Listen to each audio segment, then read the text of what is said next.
Have you ever felt the weight of the absurd? Like you're just a tiny speck wandering aimlessly in an indifferent universe? This is not just some fleeting thought. It's a profoundly philosophical dilemma that has troubled humanity for centuries, and at its core lies the philosophy of absurdism. Absurdism forces us to confront the raw truth. Life lacks inherent purpose. But here's the question. How do we cope with this unsettling realization?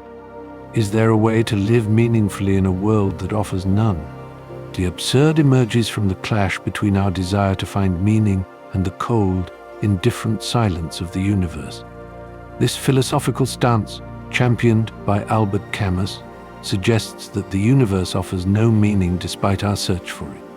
It's a harsh reality, but one that forms the foundation of absurdism. Take a moment to reflect on this.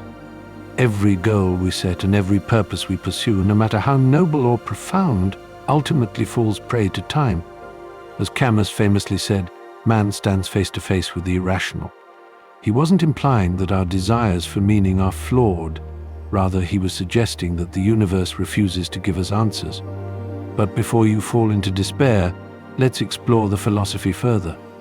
In fact, many historical figures grappled with this very question and arrived at fascinating conclusions. Consider the ancient Greek myth of Sisyphus, cursed by the gods to roll a boulder up a hill for eternity, only for it to roll back down each time he reached the top. His struggle, forever futile, mirrors our quest for meaning. Camus saw Sisyphus as the ultimate absurd hero. He argues that Sisyphus teaches us a critical lesson. We must imagine him happy, not because he has found purpose, but because he has accepted the absurdity of his fate. By embracing his struggle, Sisyphus defies the gods' punishment. This story mirrors our own in many ways. The tasks we face each day may seem meaningless when viewed in isolation, but absurdism tells us that the results do not matter. It's our attitude toward the struggle. Nietzsche offers another view, one that complements absurdism: the concept of eternal recurrence. Nietzsche asks us to imagine that everything we do, every event in our lives, will be repeated endlessly in an infinite loop. How would you feel if you were doomed to relive every moment of your existence over and over again? The lesson here is profound.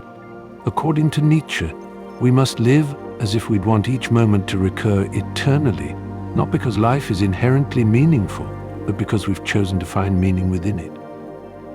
Nietzsche didn't believe in a higher purpose either. Like Camus, he recognized that the universe doesn't give us meaning, we must create it ourselves. In today's world, we see absurdism reflected in so many areas. So the rise of existential crisis and the feelings of alienation in our modern, hyper-connected society all stem from the same source: the absurdity of life. Think about it. Even with all the technological advancements, wealth, and knowledge available to us, many of us still wake up wondering, what's the point? Take the world of science, for example. The deeper we explore the mysteries of the cosmos, the more we realize how insignificant our planet and, by extension, our existence truly are.